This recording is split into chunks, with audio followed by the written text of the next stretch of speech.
Just point me in.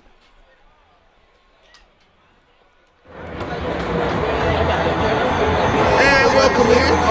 It's game day. At the Alumni Association Game Day Tailgate Party. And I'm right off Razorback Road, right across from Donald W. Reynolds. It's homecoming. Auburn versus the 17th ranked Arkansas Razorbacks. Yes, I did say 17th ranked Arkansas Razorbacks. And I'm joined by my man, Mr. Randy Coleman. Talk to me, brother. What's going on, Patty? What's going on, man? It's homecoming week, baby. I finally get you on the show. Man, finally get me out here, man. This is what produces show number 4, and I finally get my guy to come on. Talk to me, brother. You are a alumni of the University of Arkansas, former track All-American here at the University of Arkansas. How excited are you being a former alum to look around, festive environment, ranked football team, and a football team to actually go watch? Pat, I tell you what, I'm going to add something to that, Pat. I'm also in the Hall of Fame, and today is Hall of Fame worthy. I mean, you're talking about two great teams. You got Auburn, you got Arkansas. Obviously, in the top 20 for the first time in a while, consecutive weeks. You got a great coach. Coach Pitt is running the show down there. Of course, you got to take the hat off to my main man. I mean, 2 letters can describe him. That's K and J. I mean, that's what it's all about, man. KJ, he is the epic of this team. Randy, there were so many questions coming into this season about KJ Jefferson. Right. I was not one of them. Right. I always felt like KJ when given the opportunity. And based on what I saw, his body of work at Missouri last year, the kid came out and was ready to play. He only gets better game 1, game 2, 3, 4, and then he goes to the SIP, his home state, and plays, I think, the KJ Jefferson coming out party ball game. Talk about just his maturation, Pat, and going forward. I describe him in 2 letters as K and J. But I'm going to describe him, if you recall that one touchdown where he juked and jived and just went about, 4 yards airborne. Right. And I've seen a picture where he looked like Superman going to the end zone. That's what we got right at that guy. That guy has Superman type of mentality. Right. By any means necessary. He has the will and determination to do what's necessary to lead this team to victory. That when you talk about this Razorback championship team and this championship caliber team, you cannot start the conversation without talking about KJ Jefferson and what he means to this football team. Defensively, not quite up to the defensive standard. No. Coach Barry Odom and staff have, started to implement with this program. 1 turnover in the last 4 ball games. Not a good stat, but today against Bo Nix, what do the Hogs have to do? Now, we're hearing Jalen Catalon may be out. There's a good chance he will be out. But what do they have to do defensively? They've been giving up a lot of Pat, number one, they have to eliminate the big plays. I mean, if you look at the past couple of games, that Ole Miss game, of course, and that Georgia game, but both of those teams just gashed them with big plays after big plays. I mean, you're talking about 15, 20, 30-yard touchdowns or 30-yard catches and things like that. They have to eliminate the big plays. I think if they eliminate the big plays, you're going to see a totally different defense. I think if they eliminate it early, winning is contagious. Right. But when they start eliminating those big plays early, that's contagious because look out for the second half. They're going to be, hey, let's stop this offense. Right. Coach Jimmy Smith, the running backs coach, talk about youth and the future. I mean, if you are a Razorback fan and you like to run the football, they got 3 great ones. Pat, you looking at Rocket Sanders. Man, I tell you what. Last weekend, Arkansas had 330-some yard rushing? Yes. That's it. I mean, 330-yard rushing. He got several guys. Of course, KJ had 76 of those yards.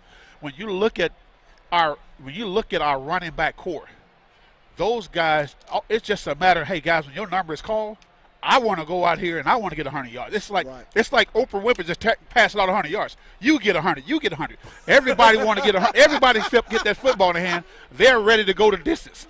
So that's what we're looking for right now. Those guys are competing amongst themselves. It's like, hey, guys, if the coach is giving us the ball, it's just like Oprah giving us a car. You get one, I get one.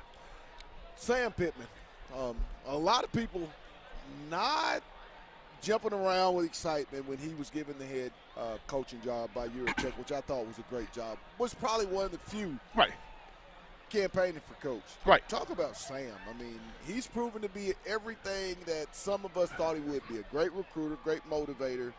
Talk about Coach Pittman and the job that he's done. When they say, most of the time they describe coaches as a player's coach.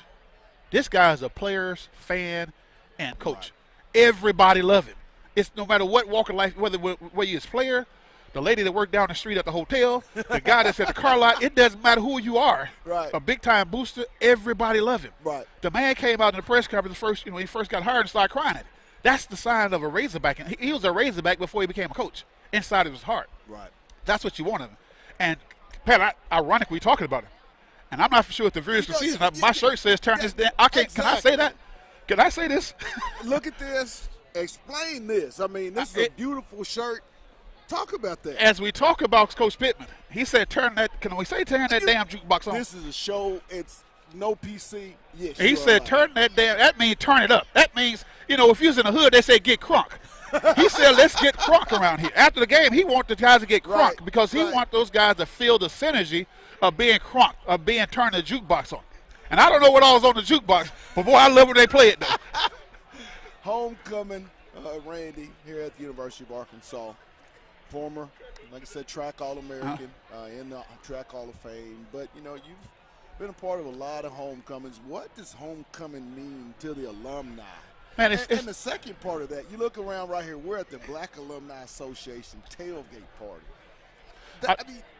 Talk about the significance. The significance, it's everybody got a story. And, the alumni allows you the opportunity to share their story, to give back. Give back to those that probably didn't have the opportunity to do before. So I certainly encourage everybody, all your listeners, to give to, if you're alumni, to give to the Alumni Association because they do a lot of things they provide a lot of student athlete, scholarships and a host of other programs for alums. It's a great program. It's a great tradition. It helps embrace what being alumni is all about. Right. And I know they're having a homecoming auction. By all means, I'm not sure if it's over or not. By all means, get online and be a part of that online auction as well because all that money goes back to these scholars here on campus. And as far as the Black alumni, Pat, I tell you what, there's nothing greater than having an opportunity to be an African-American student athlete or former student athlete and be able to raise money and give back to the minority students. And that's what the Black alumni is all about, is giving back and provide opportunity for those students that may not have had a chance before. I mean, you probably had a partial ride or something like that, but if you can get an alumni scholarship, from a host of different people that donates, Pat, it's just powerful. It just makes life a little bit better for you when you're on this campus. In addition to that, we got a great leadership. You got Angela Muntz, you got Dr. Hughes and others that really makes this Black alumni what it is because it allowed us to come back and have a voice and have an opportunity, just have an opportunity to be a part of the legacy of the University of Arkansas. We'll have to get Dr. Hughes on. So she is the founder of this very amazing tailgate here at the Alumni Absolutely. But I want to talk about a game. Now, I know we got today's game, but a game that I feel is of great significance. Next week. Yeah. You're from that place. Pine Bluff. Arkansas is going to take on UAPB in Little Rock. Talk about just that. Pat, I tell you, several years ago, you and I do shows for high school, and you and I talked about this game last year sometimes, how pivotal that game is, and right now it's about to go into fruition here next week, and we're gonna start off Wednesday. Pat, we'll be down in Little Rock on Wednesday, getting this thing started. So, that's how powerful this game is. But Pat, it's more than just a game. It's the essence of bringing two cultures together, two great programs that's rich tradition together. People together. It's an opportunity for alums, Black alums particularly, to go out and just be a host and an ambassador for the University of Arkansas. And of course, it's an opportunity for UAPB to embrace who we are, because we are one. I know that I saw signs up that says Razorback one or one Razorback. Right. Pat, if you really think about it, UAPB and Arkansas, we are one Arkansas. Good point. Because we're under the same U of A system. So some people look at this game like, man, you're looking at, with respect, the black school down in Pine Bluff, the HBCU, and the white school up in Northwest Arkansas, a predominantly white school in Arkansas. Well, it's not about that. Right. It's about the unity. It's about the embracement. It's about valuing diversity and strengthening diversity amongst sportsmanship. I mean, it takes a football game to bring people together. Sports always does that. And what greater weekend to do it, Pat, when we could possibly go in as probably a top 10 team to play that. You see how huge that is? Yes. Pat, I mean, that's just powerful, man. Being from Pine Bluff, a zebra from Pine Bluff, and having an opportunity to go back home and see some of those alums and bring my school down there, man, that's powerful, man. It's almost, I'm about to get tear-eyed, Pat, just thinking about it. So. Hey, we're going to take a real quick break, and then when we come back, Randy and I will give our offensive, defensive, and what we think is going to happen on homecoming on the hill right across the street. It's on the hill. We'll be right back.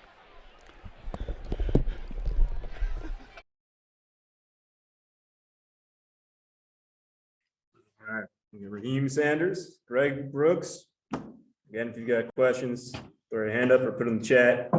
Bob, get us started, please. Hey, thanks, Oliver. Hey, guys, thanks for being here. This is a question for Rocket. Playing a new position and being so productive on a team that's having a great season, kind of what's this ride been like for you so far? It's actually good. Like Coach Pitts said, start in practice. So if you're gonna execute in practice, it's gonna show in the game. So I feel like I believe in that, and that's what any sport or anything you do. Have you surprised yourself at all with how productive you've been so quickly against really top competition? Not really. Okay, well, why is that? Stream 85 plus channels and save up to $500 a year with YouTube TV. Try it free. You ever wondered what actors and actresses do when they have to get in shape really fast for a movie? Because I can promise you. Because it's like, when it comes down to it, it's like, I pray for this. And like I was saying, when it comes down to practicing, I feel like if you're going to execute in practice, it's going to show in games. Okay, thanks. Hodge.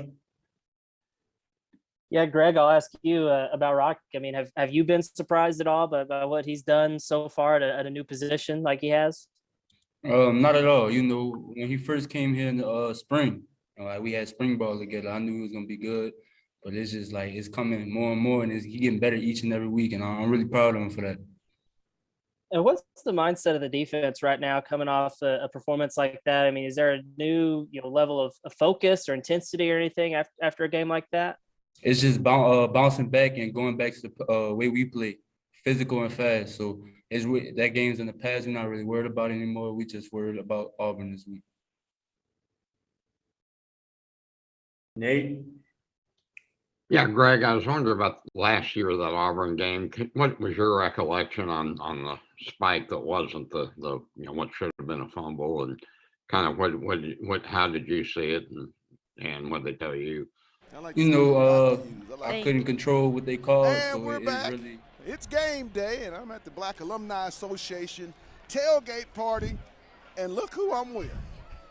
The GOAT, the First Lady, Dr. Sinitra Hughes, the founder of this great event. Dr. Hughes, welcome finally. Thank you. Thank you so much. I made it almost to the last game of the season without being on these headsets, but it's all good. I'm happy to be here. Dr. Hughes, this event that you've put together, this game day environment, I mean, what went behind that and it got you so inspired to start this? Pat, is really just wanting to provide a space for us, the Black Alumni Society, the Black community that is here in Fayetteville, just a space for us to be able to get together and enjoy football. In the past, we've had a tailgate through the Alumni Association that was on the inside. But this year, that's closed down, and with COVID, they can't really do events inside. So, it was just a perfect opportunity for us to really get together and be out here for our Black students and our Black faculty and staff and just show them that, we're one community and we can be together even during the pandemic. See, she's real humble. I'm just going to tell you about Dr. Hughes. Dr. Hughes was a part of something that if you're an African-American, you have to feel proud about, because this gentleman meant the world to you. And what I mean by that is, Dr. Hughes, you played a big part in what everybody can ride up Razorback Road and see Nolan Richardson Boulevard. Yes, sir. For me growing up, it meant the world to me that day. I teared up, and I want to thank you for that. But, how inspiring is that? For as long as you're on campus, people are always going to be able to drive down that road and know that you had a major hand in that. It was a blessing for us to be able to do that for Coach. It's something that, was really pushed forward in the Black Alumni Society by Randy Coleman, who you just talked to. And he talked to us about it. He's been talking to us about it. And it was just, it's time. Nobody knows how much time we have on this earth, and we definitely wanted to be able to honor Coach and celebrate him for all that he's done for, the black community in Northwest Arkansas. And, I fangirled out when I met him for the first time at his house, and it just really solidified why we had to do this. So when I called him and I told him, hey, Coach, we're looking at doing this. I want to get your blessing before we even proceed down this road. He was like, I would be honored if because you even thought about me. So for us to actually make it happen, and for the community to stand behind us, and Councilman Jones to push it forward the way that he did, it was a big thing. And I think it was a turning point for healing in Northwest Arkansas and really on this campus, especially with Black at UARK coming out last summer and still moving forward. We're trying to right a lot of the wrongs, and we're starting with small things, but eventually, we'll get to those bigger things that we can show Fayetteville is actually changing. Right. Looking at that camera, Doc Hughes, and just tell the viewers that are watching the show, and I think this is a great place to come and tailgate fellowship. She does it up, but tell them, the mission of the Black Alumni Association and you as the president for the future here at Arkansas. The Black Alumni Society is really here on this campus and in this community to really, number one, help our students. These parents send their kids to school here, and they want to make sure that they are taken care of and that they have a community that's going to support them. So we not only provide scholarships to students that are here. What we do, we love on them. We correct them when they're wrong, and we really just try to support